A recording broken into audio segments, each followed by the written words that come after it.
Hi friends, ಎಲ್ಲರಿಗೂ ನಮಸ್ಕಾರ. ಎಲ್ಲರಿಗೂ ರಮ್ಯಾ ಮನೆ ಅಡುಗೆ ಚಾನಲ್ಗೆ ಸ್ವಾಗತ. ನಾನಿವತ್ತು ಉತ್ತರ ಕರ್ನಾಟಕದ ಒಂದು ಆರೋಗ್ಯಕರವಾದ ಸ್ವೀಟ್ ರೆಸಿಪಿ ಮಾಡ್ತಾ ಇದ್ದೀನಿ. ಅದು ಏನಂದ್ರೆ ಚಕ್ಕೋಲಿ. ತುಂಬ ಕಡಿಮೆ ಇಂಗ್ರೀಡಿಯೆಂಟ್ಸ್ಗಳನ್ನು ಬಳಸ್ಕೊಂಡು ಈ ಸ್ವೀಟ್ ರೆಸಿಪಿ ಮಾಡ್ಕೊಳ್ಳಿ. ಯಾರೆಲ್ಲ ನನ್ನ ಚಾನಲ್ನ ಸಬ್ಸ್ಕ್ರೈಬ್ ಮಾಡದೆ ವಿಡಿಯೋ ನೋಡ್ತಾ ಇದ್ದೀರಾ, ಸಬ್ಸ್ಕ್ರೈಬ್ ಮಾಡ್ಕೊಳ್ಳಿ.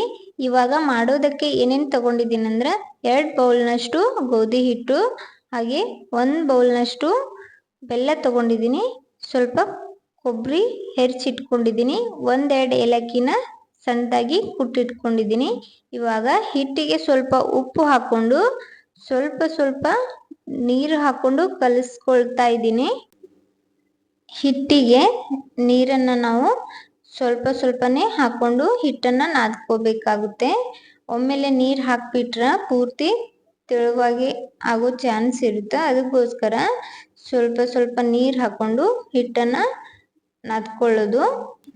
ಹಿಟ್ಟನ್ನು ಎಷ್ಟು ಚಂದ ನಾದ್ತೀವಿ ಅಷ್ಟು ಚಂದ ಯಾವುದೇ ರೆಸಿಪಿ ಆಗಲಿ ಬರ್ತಾವೆ. ಚಪಾತಿನೇ ಆಗಲಿ ಯಾವುದೇ ಆಗಲಿ ಹಿಟ್ಟು ನಾದೋದ್ರ ಮೇಲೆ ಹೋಗ್ತದೆ. ಈ ಥರ ನಾನು ಇಷ್ಟು ತೆಳುವಾಗಿ ಹಿಟ್ಟನ್ನು ನಾದ್ಕೊಂಡಿದ್ದೀನಿ. ಚಪಾತಿ ಮಾಡೋಕೆ ಏನು ನಾದ್ತೀರಿ ಅದಕ್ಕಿಂತ ಸ್ವಲ್ಪ ತೆಳುವಾಗಿಯೇ ನಾನು ಹಿಟ್ಟನ್ನು ನಾದ್ಕೊಂಡಿದ್ದೀನಿ. ಇಲ್ಲಿ ಇದನ್ನು ಒಂದು ಅರ್ಧ ಗಂಟೆ ನೆನೆಲಿಕ್ಕೆ ಬಿಡ್ತೀನಿ. ಈ ಕಡೆ ಒಂದು ಪಾತ್ರೆ ತಗೊಂಡು ಅದಕ್ಕೆ 1 ಕಪ್ನಷ್ಟು ಬೆಲ್ಲ ಹಾಕ್ಕೊಂಡು 1 ಕಪ್ ಬೆಲ್ಲಕ್ಕೆ ನಾನು 3 ಕಪ್ನಷ್ಟು ನೀರನ್ನ ಆ್ಯಡ್ ಮಾಡ್ತಾ ಇದ್ದೀನಿ. ನೋಡ್ಬೋದು, 3 ಕಪ್ನಷ್ಟು ನೀರು ಸೇರಿಸ್ಕೊಂಡಿದ್ದೀನಿ. ಯಾವ ಕಪ್ಲೆ ನೀರು ಸೇರಿಸ್ತಾ ಇದ್ದೀನಿ ಅದೇ ಕಪ್ಲೆ 1.5 ಕಪ್ನಷ್ಟು ಹಿಟ್ಟನ್ನು ಸಹ ತಗೊಂಡಿದ್ದೆ ನಾನು, ಗೋಧಿ ಹಿಟ್ಟು. ಇವಾಗ ಇದನ್ನೊಮ್ಮೆ ನೀಟಾಗಿ ಮಿಕ್ಸ್ ಮಾಡಿಕೊಂಡು ಬೆಲ್ಲ ಕರಗ್ಲಿಕ್ಕೆ ಬಿಡೋಣ.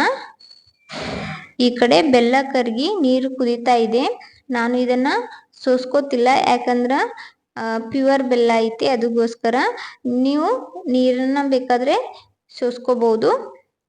ಈ ಕಡೆ ನೀರು ಕುದೀತಿರುವಾಗ ನಾವು ಹಿಟ್ಟೇನು ನಾದಿಟ್ಟಿದ್ವಿ ಆ ಹಿಟ್ಟನ್ನು ಸ್ವಲ್ಪ ಕೈಗೆ ಎಣ್ಣೆ ಹಚ್ಕೊಂಡ್ಬಿಟ್ಟು ಇನ್ನೊಂದು ಸ್ವಲ್ಪ ಅದನ್ನು ನಾದ್ಕೊಳ್ತೀನಿ. ಅರ್ಧ ಗಂಟೆ ನಂತರ ಹಿಟ್ಟು ಎಷ್ಟು ಚಂದ ಆಗ್ಯದ ನೋಡ್ಬೋದು, ಸ್ಮೂತಾಗಿ ಆಗ್ಯದ. ಇನ್ನೊಂದು ಸ್ವಲ್ಪ ಈ ರೀತಿ ನಾದ್ಬಿಟ್ಟು ಈ ಕಡೆ ನಾನು ಚಕ್ಕೋಲಿ ಮಾಡೋಕ್ಕೆ ರೆಡಿ ಮಾಡ್ಕೊಳ್ಕತ್ತೀನಿ. ಚಕ್ಕೋಲಿ ನಾನು ಇಲ್ಲೇ ಗ್ಯಾಸ್ ಕಟ್ಟೆ ಮೇಲೆ ಮಾಡ್ತಾ ಇದ್ದೀನಿ. ನೀವು ಬೇಕಾದರೆ ಚಪಾತಿ ರೋಟಿ ಮಾಡೋ ಮಣಿ ಮೇಲೆ ಕೂಡ ಮಾಡ್ಕೊಳ್ಬೋದು. ಕೆಳಗಡೆ ಸ್ವಲ್ಪ ಎಣ್ಣೆ ಹಚ್ಬಿಟ್ಟು ಈ ಕಡೆ ನಾನು ಹಿಟ್ಟಿನಿಂದ ಈ ಥರ ಉಳ್ಳೆಗಳಾಗಿ ಮಾಡಿಕೊಂಡು ಇವಾಗ ಲಟ್ಟಿಸ್ಕೊತೀನಿ.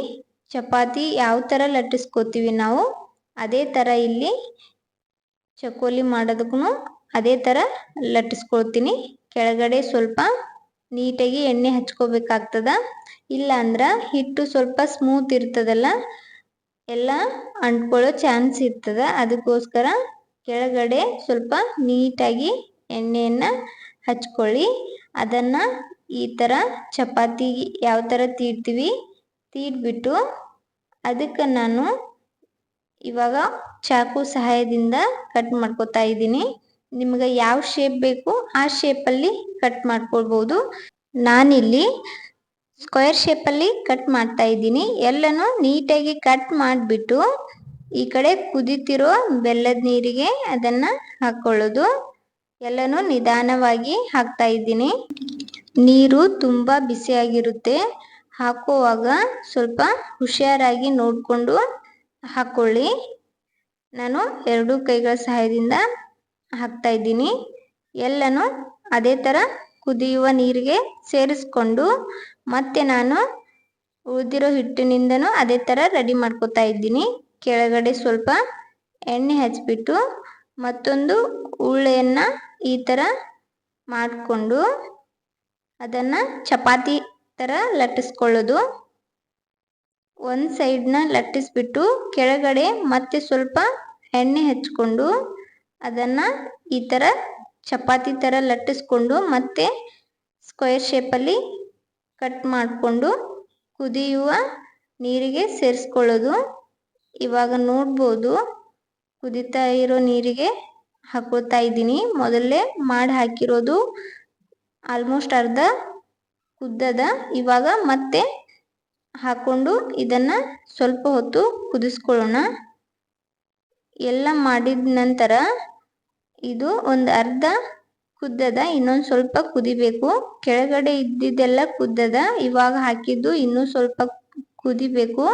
ಹೀಗಿರುವಾಗ ಇದರ ಮೇಲ್ಗಡೆ ನಾನು ಕೊಬ್ಬರಿ ಹೆಚ್ಚಿಟ್ಟಿದ್ನೆಲ್ಲ ಆ ಕೊಬ್ಬರಿ ಹಾಗೆ ಒಂದೆರಡು ಜಜ್ಜಿರೋ ಏಲಕ್ಕಿನ ಸೇರಿಸ್ತಾ ಇದ್ದೀನಿ.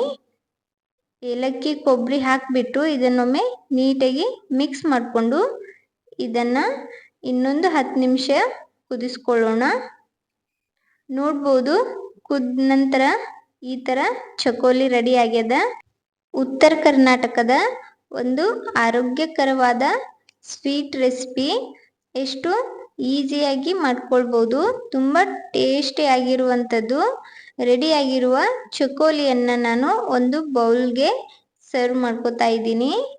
ಬಿಸಿ ಬಿಸಿಯಾದ ಚಕೋಲಿ ಜೊತೆ 1-2 ಟೇಬಲ್ ಸ್ಪೂನಷ್ಟು ತುಪ್ಪನ ಹಾಕ್ಕೊಂಡು ತಿನ್ಬೋದು.